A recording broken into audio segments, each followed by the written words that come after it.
Well, good morning, everyone. Good to be here again and looking at what God has for us today as we jump into His Word and look forward to getting this continued thought. If you were here in the Sunday school hour, you would have understood I was dealing with the topic of mental illness and mental health, and I want to continue with that this morning and looking through a illustration, really, where we get a chance to sort of eavesdrop upon a moment in the life of one of God's great prophets, Elijah, and get a chance to look at what was happening in his life. I'm glad at times that God doesn't eavesdrop upon our lives and record it for the entire world to read. Aren't you glad for that? I mean, you sort of feel a bit sorry for Elijah that everyone gets to read what was happening in his personal life and see what's happening. But I mean, it was an amazing story, and we'll jump into it in a moment. It's in 1 Kings chapter 19. But I want to begin by taking you to a passage in Psalms. And I'm going to put it up here on the screen. You can look it up in the scriptures if you want to. I'm just going to really launch off from there, and then I'll be moving into other passages and then honing in on 1 Kings chapter 19. But I want to talk to you this morning on what I call an unquiet mind. An unquiet mind.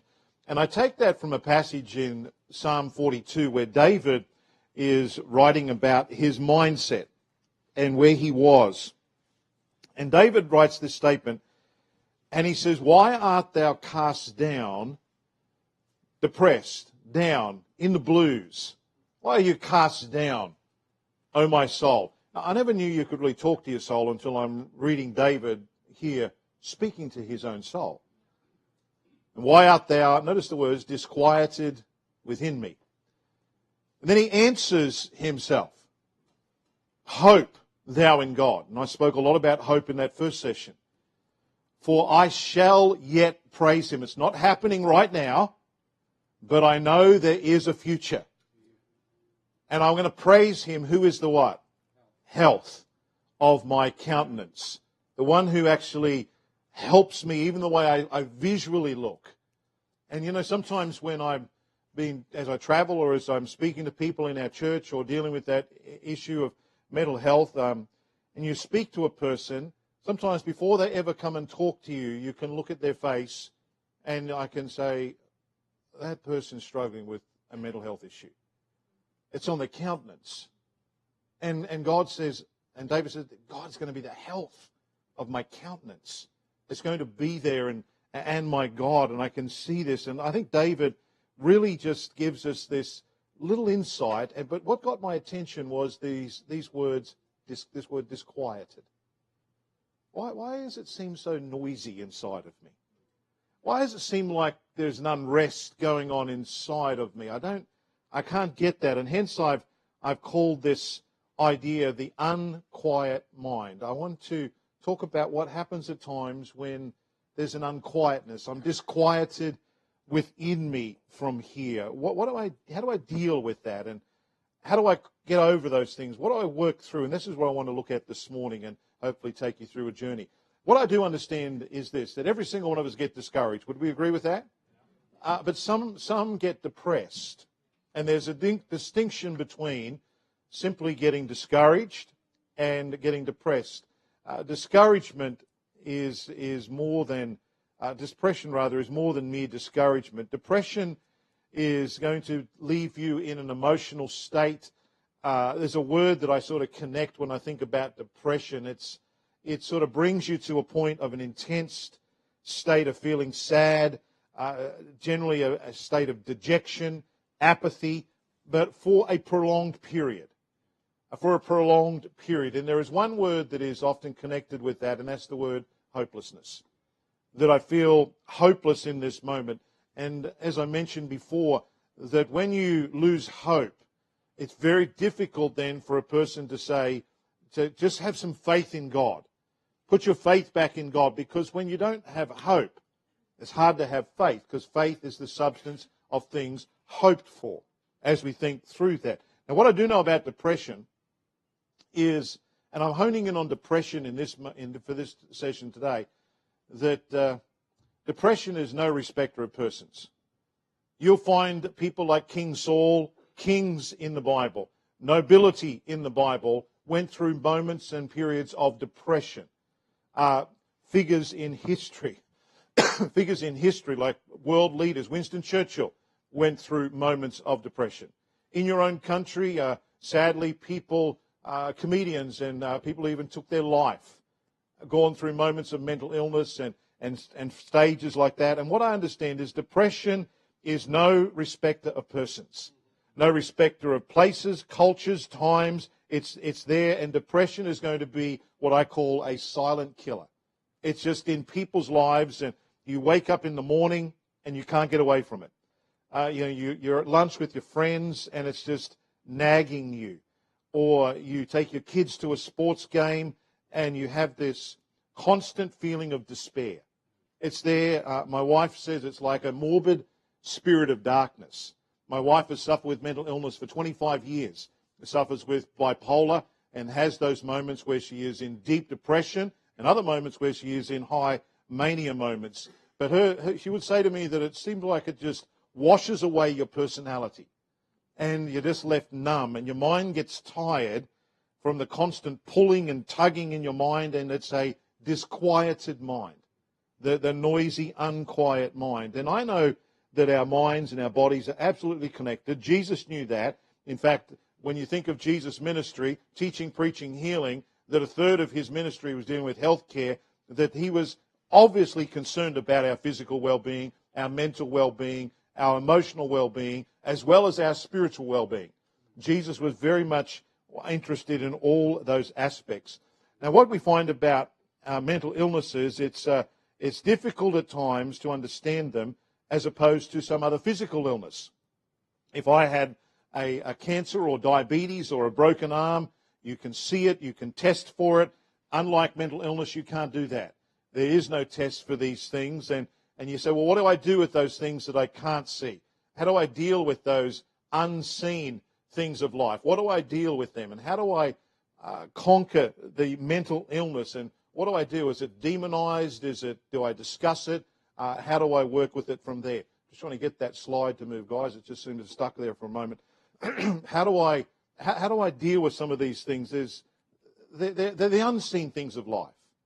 How do you deal with post-traumatic stress? How do you even define it? How do you diagnose it? How do you deal with phobias and grief and stress?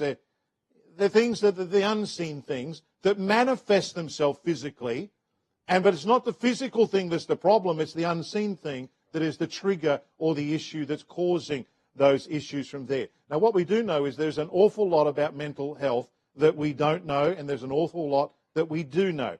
And as I've mentioned, that in Australia, your country is no different. 1 in 2 Australians are going to be affected by a mental illness somewhere in their lifetime. I mean, we're talking 50% of a population, and your country is no different than that. There will be some measure of some mental health condition, some major, some minor, somewhere in their lifetime. And on average, you're going to have 1 in 5 people who will experience depression in their lifetime. Generally, 1 out of 4 ladies or 1 out of 6 men will suffer that. And from that, there will be 15% of them that will suffer some major form of depression, maybe moving on to people who are attempting suicide from there. One of the greatest, saddest statistics that I've found in your country, and it's in ours as well, but in your country especially, is this statistic here. I've circled some things. You won't be able to read it too far from where you're at. But between 15 and 34, the leading cause of death outside of car accidents or unintentional injuries, the leading cause of death in your country is suicide. There are more suicides in your country than there are homicides. What's recorded more and what's broadcast across your media and in your newspapers is homicide here or a mass shooting here, different things taking place. The greatest cause of death in your country for a 15-year-old to 34-year-old is suicide. 90% of them are attributed to a mental illness. And I think somewhere along the line and somewhere along the way, the church ought to say, hey, there's an answer. You don't need to take that route. There is an answer from that. And I know that it's difficult at times, even in a church setting, to talk about what we call the elephant in the room. There's my wife there. We're at Mental Health Awareness Week. We need to break the silence on this topic and speak about these topics, because there are so many people in churches that are suffering with it. And many times it's spoken about maybe in society, and in our country it's starting to get spoken about by sports people and celebrities maybe speaking about this to bring more of an awareness, but it's rarely spoken about in churches. Because why would I want to speak about it in church? Because I'm a Christian, and if I tell someone I'm suffering with a mental illness or I'm depressed, I feel like I'm making God look bad. And I have an obligation maybe to not say anything. And when someone says, how are you feeling? I'm doing great. But really you're suffering inside internally with a disquieted mind. And we need to be able to break the silence and be able to speak on the topic and speak about these things and not feel as though, you know what, I'm making God look terrible if I say I'm suffering with depression or anxiety or some other issue in life from there. Otherwise, we're missing a great opportunity to minister. In 1993, my wife, that is actually me. I'm twice the man I used to be. And my wife and I, we had 3 children at that point. JJ was just a twinkle in our eye at that period of time. And we only had our 3 eldest, Ben, Anna, and Josh. And we moved to where we currently live in Rockhampton. My wife was homeschooling at that point in time, and I was working and ministering. And I came home from work one day to find my wife there with this look on her face that I hadn't seen before. And in frustration, and Jenny's only 5 foot, she's quite a petite lady, and she just took off and ran from probably here to that wall, and it was a plastered wall, or what do you call it, dry wall or something. She just ran, and she just threw herself into the wall and busted a massive hole in the wall. Oh, this is just not her.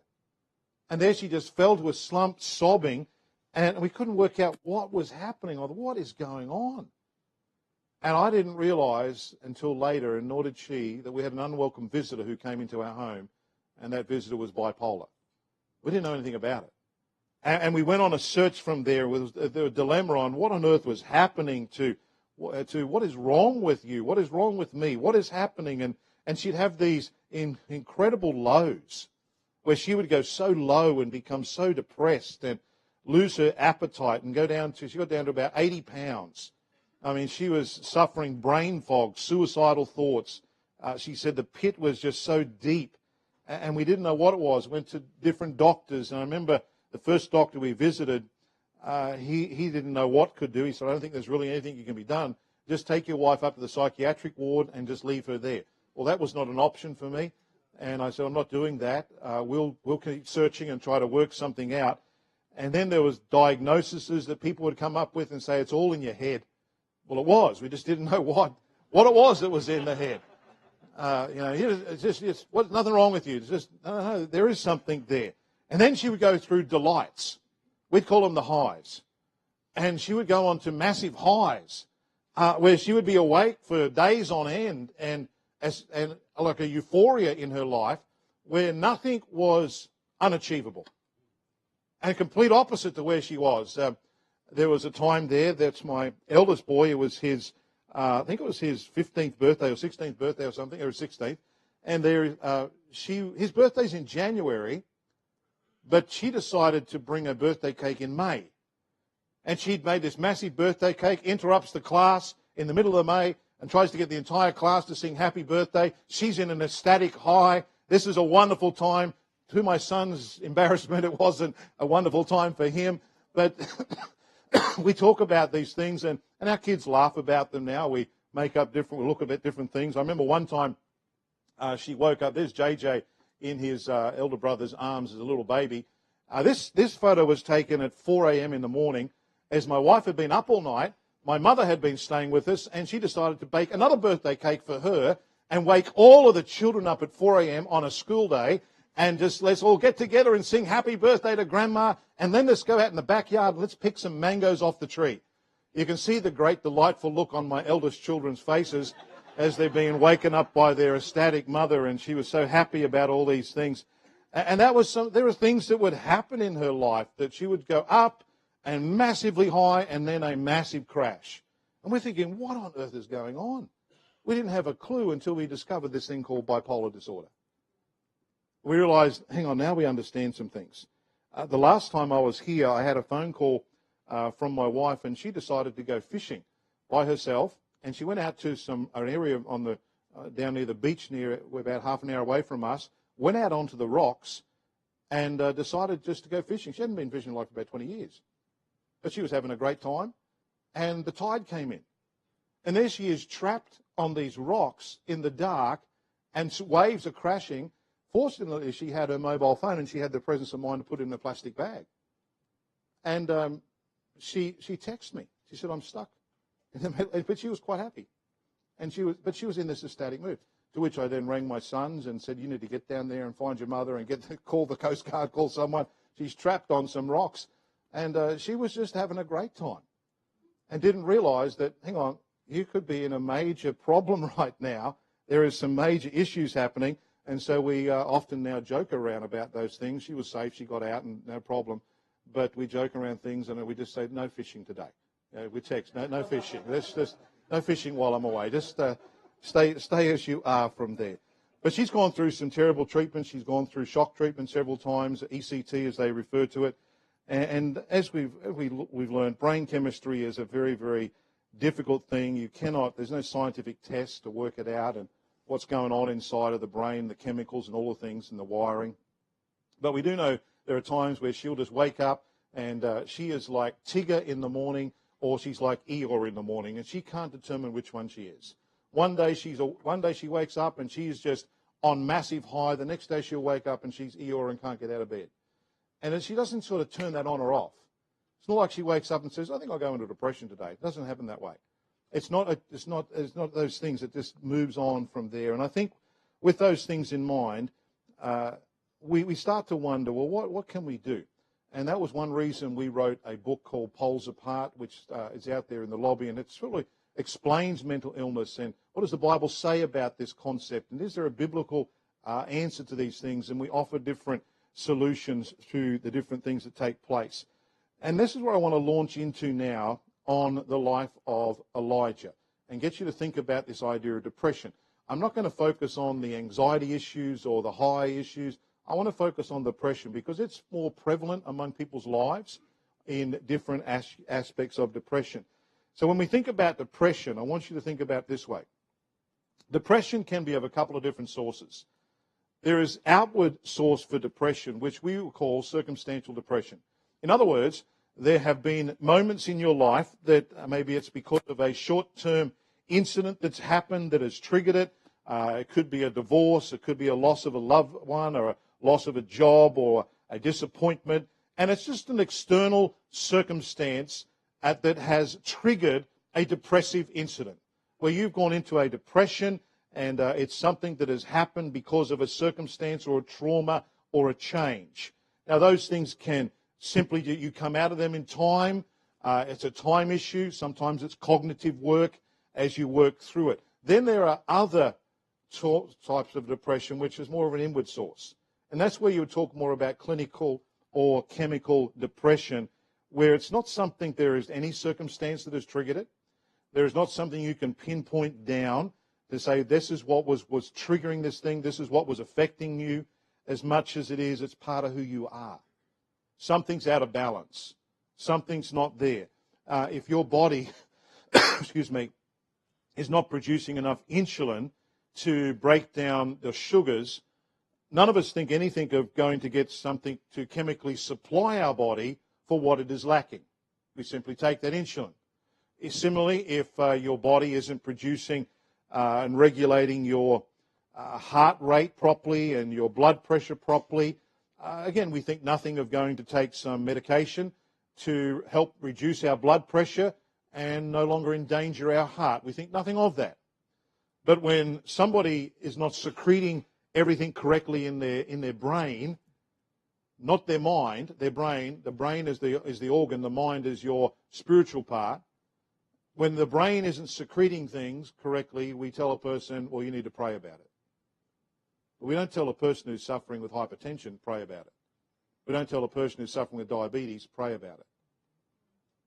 So we have to say there is some things that need to be helped and understand it's not just an issue of pray about it and then you're going to be better.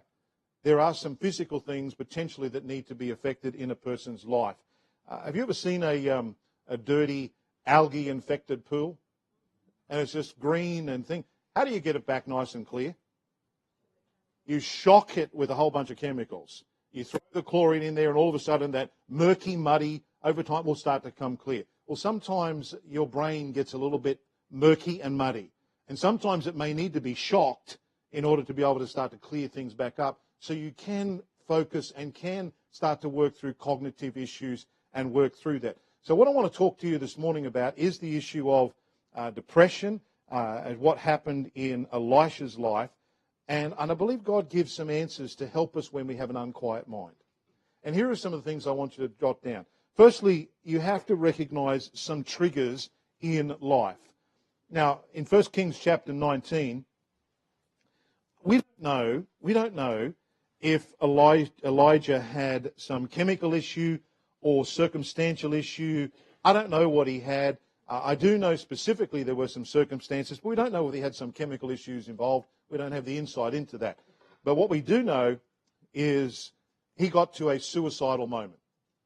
And if you've ever had some of those thoughts rattle in your mind, it's not a very pleasant place to be in.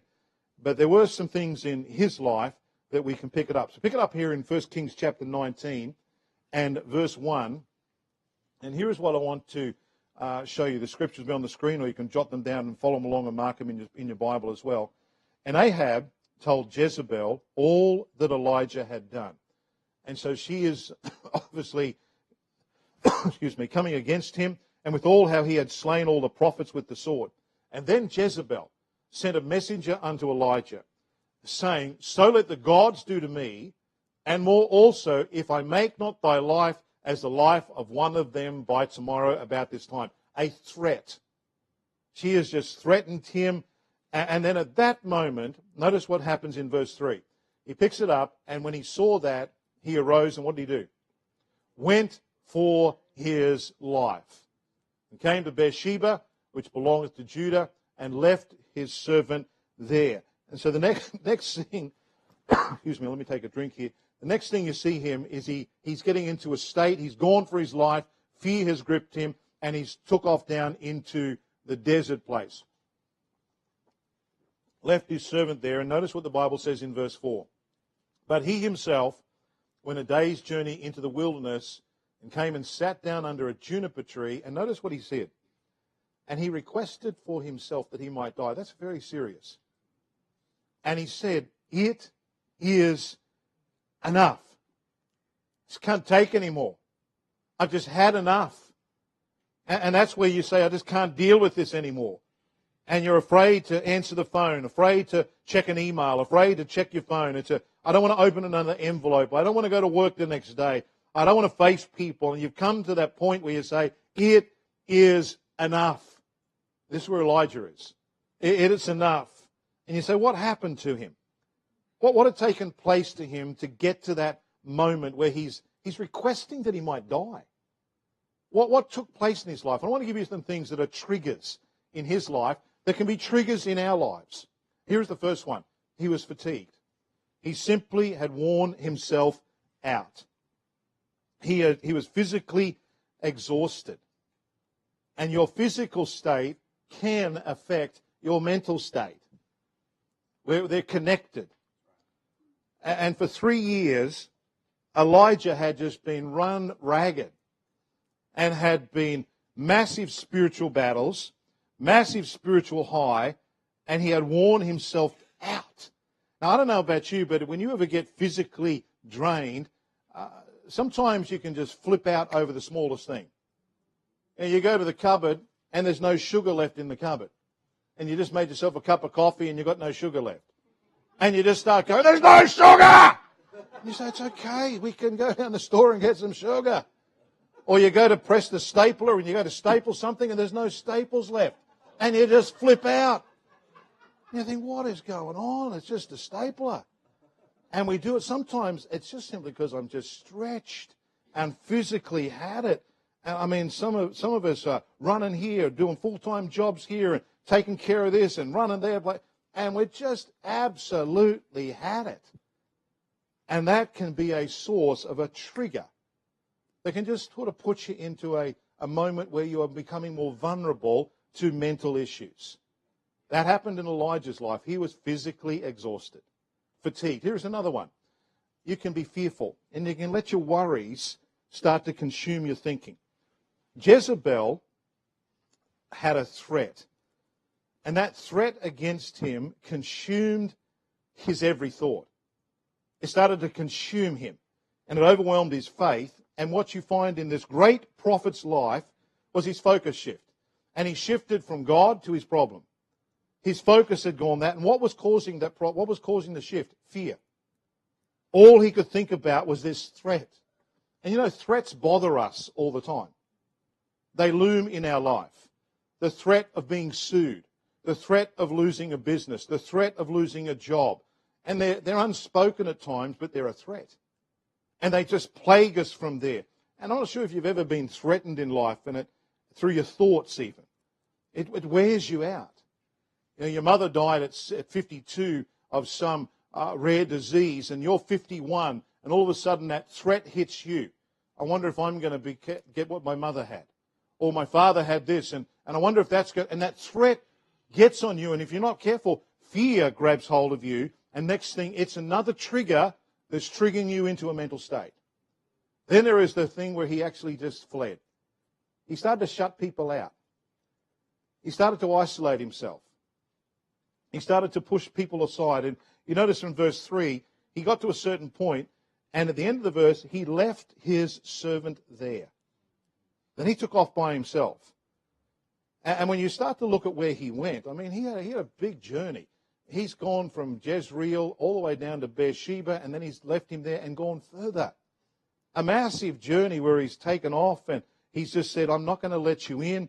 And when you think when you get to that point where you start to isolate yourself, push people away. I'm not going to tell you what I went through. I'm going to wall up. I'm going to stick to myself. Oh, that itself can be another trigger that can push you into more of a depressive state because you need people. But I start to push people aside from there. And then the next thing was he lost focus. All he could think about was the negative. That's what he was thinking about. And his perspective was way off. He wanted to die. He wanted to die. And it wasn't just a cry of help. He was at his wit's end. He got to that moment, and maybe some of you have visited that place where those thoughts have bounced around in your mind. Maybe you didn't entertain it very long. I know my wife entertained it for a period of time, and she said, I can't see a light in the end of the tunnel. You're going to be better off without me. And that's where she was, and she was in that place of that absence of hope. And if you've ever spoken to a person who's been there, it's a very, very dark, dark place. And the thing to me is when you look at what Elijah was saying, he's getting to that point where he's starting to cry out things, and he's going to speak about, I'm no better than my fathers. Well, here's a strange thing. Nobody was asking him if he was. Nobody was saying, Elijah, you're not better than your fathers, are you? No one asked him that. He was tormenting his own mind with that. And we torment our own mind with our own thoughts. And we question things, and he's in anguish. And and self-pity just starts to exaggerate things, doesn't it? I mean, you start to think what he's saying here. He's saying, you know, I am not better than this, and this is, and he's requesting these things. And when you think about getting negative, we get stuck with words. I mean, never becomes a constant word. I'm never going to get better. I'm never going to get over this. I'm never. And never starts to come around. And it's just that thought, that focus of negativity coming down from there. And then lastly, he began to forget. And what did he begin to forget? He didn't remember God's faithfulness. This is the God who fed you with ravens. I mean, it wasn't KFC, it was Raven FC. I don't know what it was, but he dropped food. He provided for you. This is the God who did miraculous things for you. And in this moment, you just forgot. That's why in the Scriptures God says, remember, my goodness, remember these things, recall to mind. Over and over He's telling us to remember, remember, remember. Because when we start to forget the faithfulness of God, it may very well be another trigger that pushes us to a state of hopelessness, a state of darkness. And when I'm down and I just forget the faithfulness of God, it can be another thing that just pushes me further down because your perspective gets completely off. And they become triggers that can affect you, that can push you into a depressed moment. And then I notice in his life, I want you to notice this. He teaches us how to reach out for treatment. We recognize there are triggers, but Elijah also shows us there are things that we can reach out to and we can get treatment here. When you look at this passage from verse 5 down to verse 8, and you pick it up from here, he sleeps under a juniper tree, and then an angel turns up. And when this angel turns up and touches him, he said unto him, Arise and eat. And he looked, and behold, there was a cruse baking on the coals, and a cruse of water at his head. And he did eat and drink, and laid him down again. I want you to notice what happens here. Here is Elijah under the juniper tree, and the angel turns up. But I also want you to specifically notice something. Here is what the angel did not do. There was no sermon. There was no lecture. There was no rebuke. There was no shame. I mean, remember, this guy is in a depressed state, just wanted to die. There was nothing there. There was no angel saying, well, Elijah, if only you had more faith. Elijah, you should have memorized those verses last week. Elijah, I didn't see you on your knees every day in prayer. There's none of that. There was nothing there. There wasn't, well, you know what? Stop being a baby, Elijah. Just suck it up, Elijah. Thank you very much. There was none of those things. Now, what's wrong with you, Elijah? Just get over it, Elijah. There was none of that. And too often that's what people hear when they're in a depressed state. Because people who've never been through it don't understand it. And they just sort of think, what's wrong with you? Just snap out of it. I was one of those people. I would say to my wife, snap out of what's wrong with you. Just get over this. Stop being so stupid. What's wrong with you? Just get up. And you don't understand. And the angel never did that. And the angel turns up at that moment. But what I do know is there are 3 different types of treatment that are offered. One of them I call physical treatment. Physical treatment. He needed some physical treatment. He needed simply to eat. He needed to rest. And you know, when you look at this passage of Scripture, and he gets up there, he slept, he arose, he ate, laid him down, he eat, drink, and then laid him down again. I just love the way God provides food all the time. Don't you like that? I enjoy food, I do. I have to admit that. And I was standing on the bathroom scales, and I was sucking in my stomach like this, and my wife saw me, and I'm going like this, and she said, Robert, that is not going to help. And I said, yes, it is. It's the only way I can see the numbers on the scale. So, you know, sometimes. But Elijah, he needed just simply to eat. He was exhausted. He just needed some physical things. His physical treatment was food. For others, their physical treatment might be some vitamins. It might be some medicine. It might be whatever. But he needed food. He needed rest. Not just sleep, rest. How many of you ever slept and you wake up in the morning and you just feel absolutely tired? Because your mind's been going all through. You haven't rested. And he needed some rest. And sometimes the most spiritual thing you can ever do is rest. Just get some rest. And he needed that physical thing. He also needed what I call mental treatment. Mental treatment, getting the right perspective and getting that perspective in life. And he needed some change in his thinking. And now notice in verse 7 what the angel says to him. He comes the second time, touches him, and said, Arise and eat, because the journey is too great for thee. Sometimes you need to be told some things. Sometimes you need some counsel. Sometimes you need someone to speak into your life because my mental processing isn't correct. And I need just to have something corrected in my thinking from there. Calm yourself down. Pace yourself in the journey. You've been thinking all wrong. It's too great for thee. Calm yourself down. You know, I remember when I was a young fellow, about a bit younger than JJ. I was in high school and I was a sprinter, believe it or not, and I could do the 100 yards and I could do the 100 meters, we'd call it, and I could get there and I hit 12 seconds and I was a sprinter. Or I remember the cross country came up, the long distance race, and I said, I'm going to go for that. So I joined the cross country, which is going to be a 5-kilometre race. And I've jumped into it, started the race, and I'm winning because I'm running like a sprinter. And I'm thinking, look at these lousy guys behind me. And I'm racing ahead, and I'm miles ahead of everyone. Until all of a sudden I started to feel about getting into about 500 metres, into a kilometre into this race, I started to feel some things in my body I never felt before. And I'm thinking, what's wrong with my legs? What's happening to me? And things weren't working until all of a sudden I'm almost at a grinding halt, about to have a heart attack as a 16-year-old, and people are just jogging past me. And later on my coach said to me, Robert, what on earth were you doing? You entered a cross-country race with the mind of a sprinter. Your focus was wrong, your perspective was wrong, your thoughts were wrong. And sometimes we need someone to step into our life and just speak into our life and say, hang on. What you were doing didn't work. You had the wrong focus from there. And you needed some things. You need to change some things around. And the next thing I want to talk about is this. He not only needed physical treatment and mental treatment, he needed spiritual treatment. He needed spiritual treatment.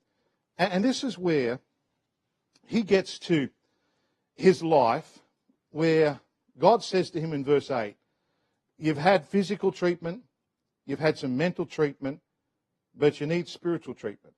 And it's a holistic approach. It's not one without the other, it's all of them. There's something you need here. And he gives him, he said, as food has been to your body, I want you also to understand what I'm going to give you is going to feed your soul. And in verse 8 he says, I want you to go to a place.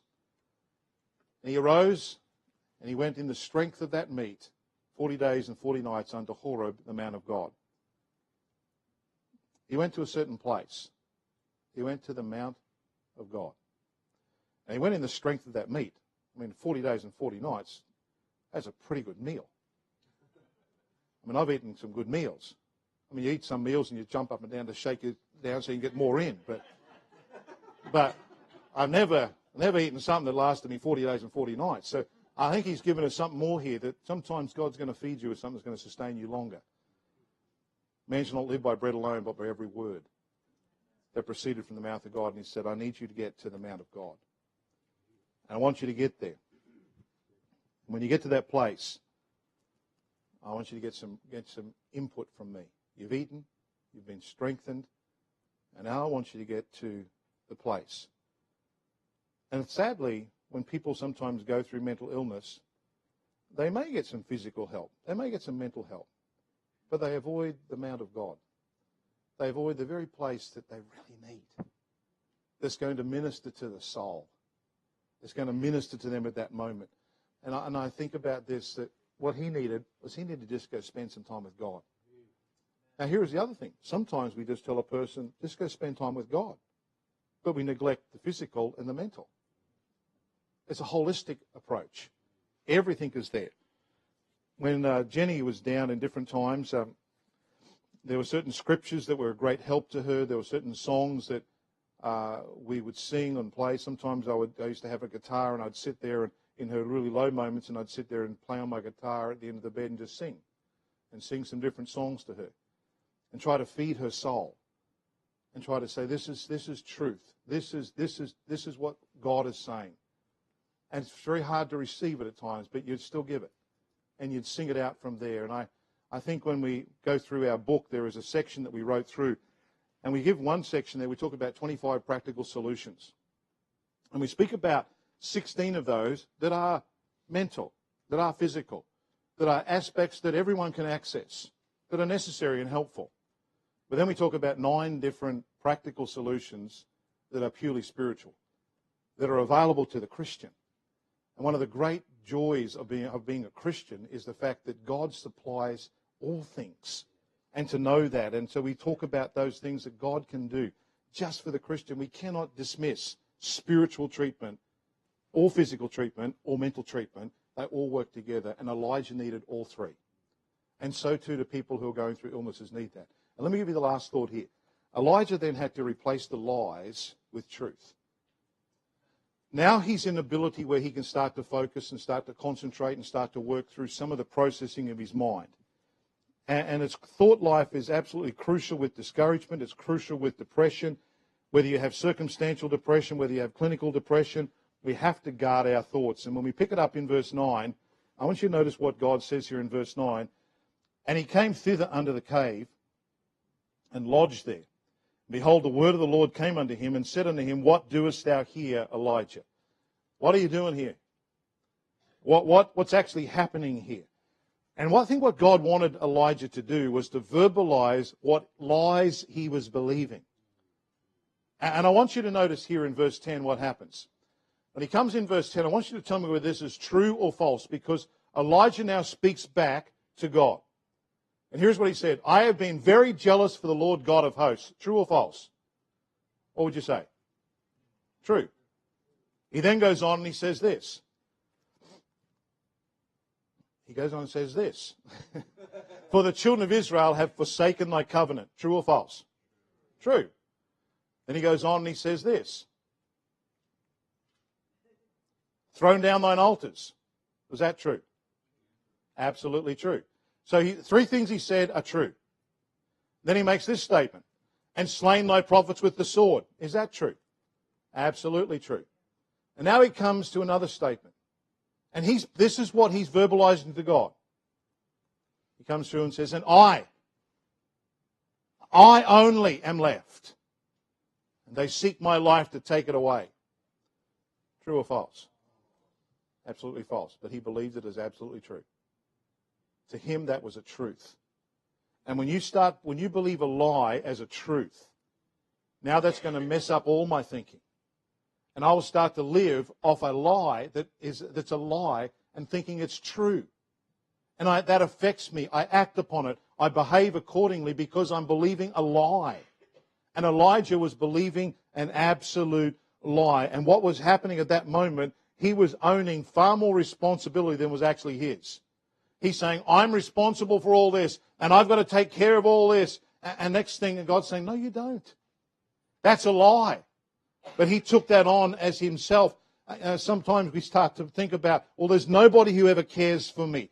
Everybody's depending on me. Or I'm all alone. Nobody understands me. And I start to believe that. And it's not actually true. But I've taken it on board as true. He claims it again in verse 14. Restates it again. And God was getting him to verbalize what was happening in his life. That's what often happens when you counsel with a person. You're starting to hear what they actually believe.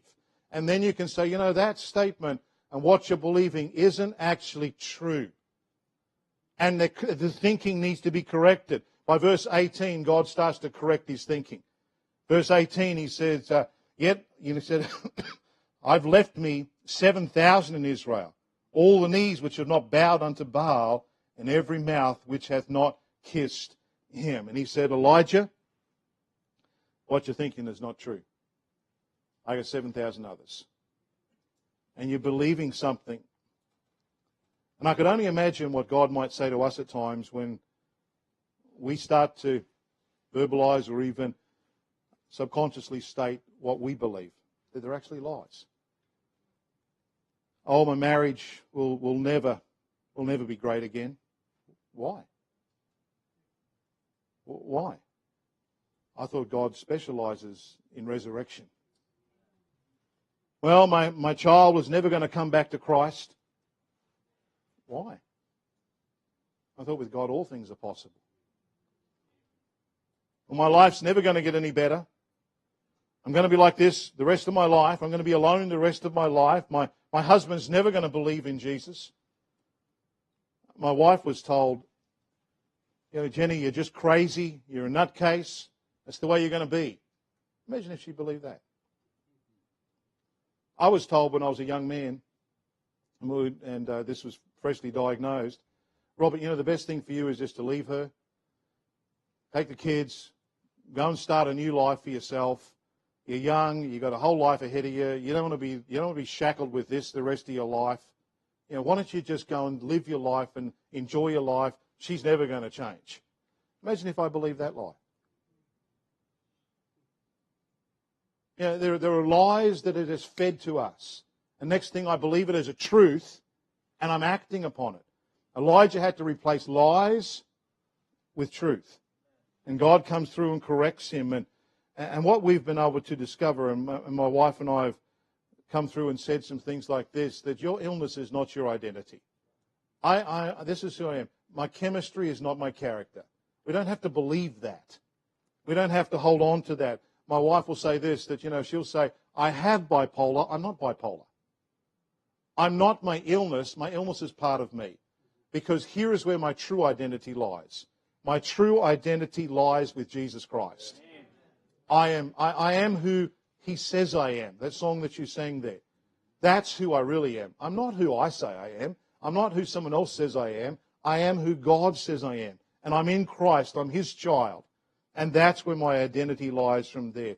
And so when Elijah is in that state, and there he is in that cave, and he asks the question, and he says to him, well, where are you? What are you doing right here? And he asked that question from there. Let's see if they can click over there. Where are you right now? I wonder what you would answer. If God asked you that question, what do us out here? Where are you right now? What's rattling around in your mind? Well, what are some things that you're believing? Well, I'm always going to be depressed. It's never going to change in my life. It's the way it's going to be.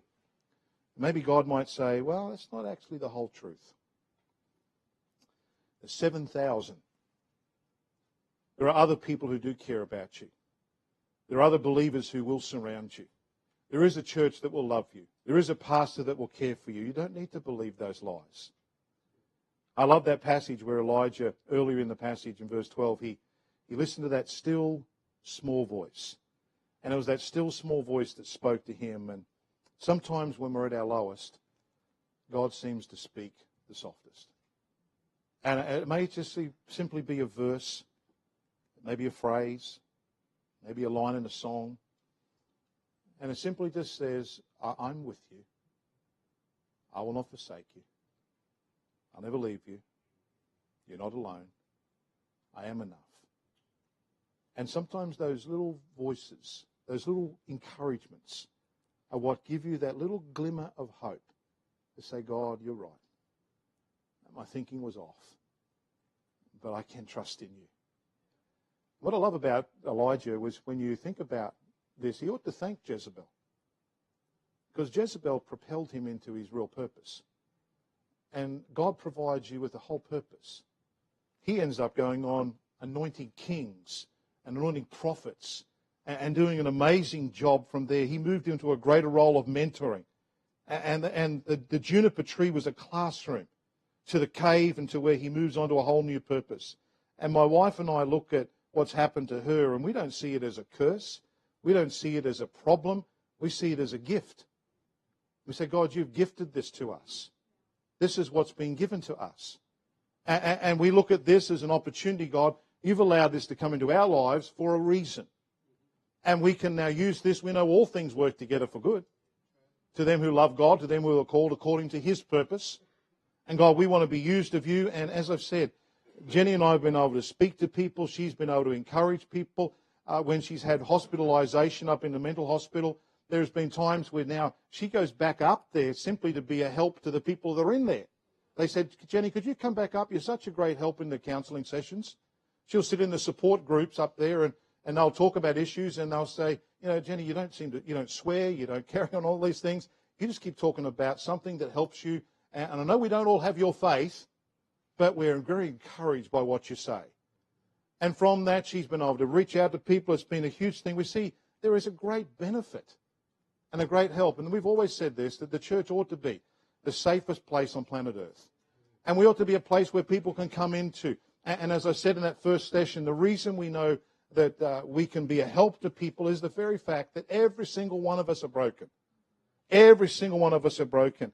In fact, when I think about my wife, there is a statement that we read once, and it's been a quote that we've used over and over, and this is the statement that really reflects her, that my brokenness is a far better bridge to people than my pretend wholeness ever was. That, when you are a broken person and you recognize God can help you through that, it becomes such a bridge to people and to help people from there. My wife convicted me, and God convicted me majorly of some things in my life. When all this was happening and we didn't really know what was going on, I was a shocking husband. I want to tell you, I was a disgusting husband, and I would just get angry at her. I'd get frustrated at her, and I'd say things like, you know what, we're just trying to start ministry here. You're going to ruin everything for us. This is just going to be a mess. And I would get I'd get upset and angry. I was frustrated. I didn't know what was going on. And then I was reading through Colossians. Only once in the Bible it says this. Colossians chapter 3 verse 19 says, husbands, love your wives, and be not bitter against them.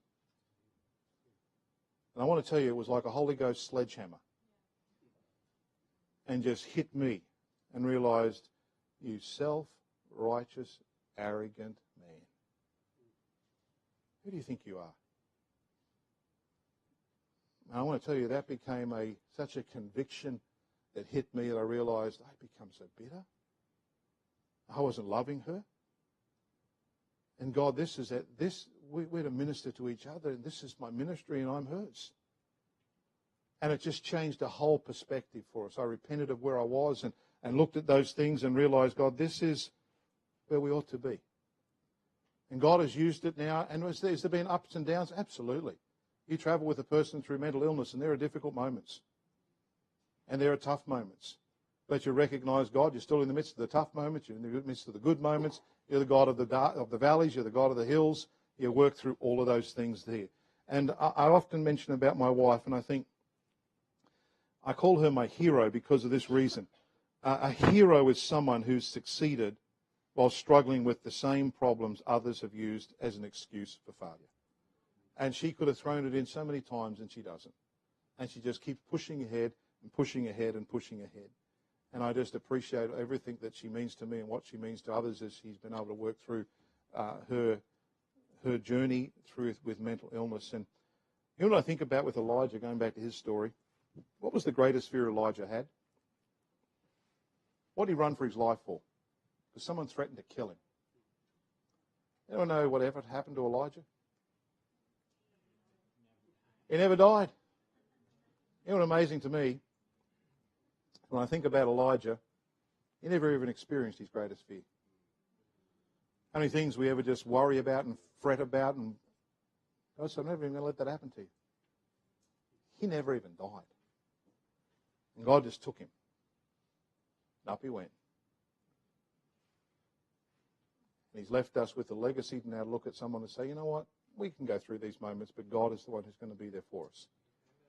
And I'm thankful that Jesus, our wounded healer, offers hope, and that I know this, that what isn't healed on earth will be healed in heaven. Aren't you glad for that?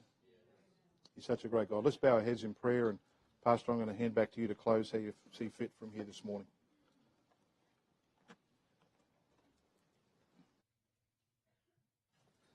We're going to have a time of invitation and prayer now, and we welcome you to open your heart to the Lord, to ask God for some help and healing, to ask Him to search your heart and mind, and to be your comfort and your stay. The music will begin to play, and we'll have a time of prayer now.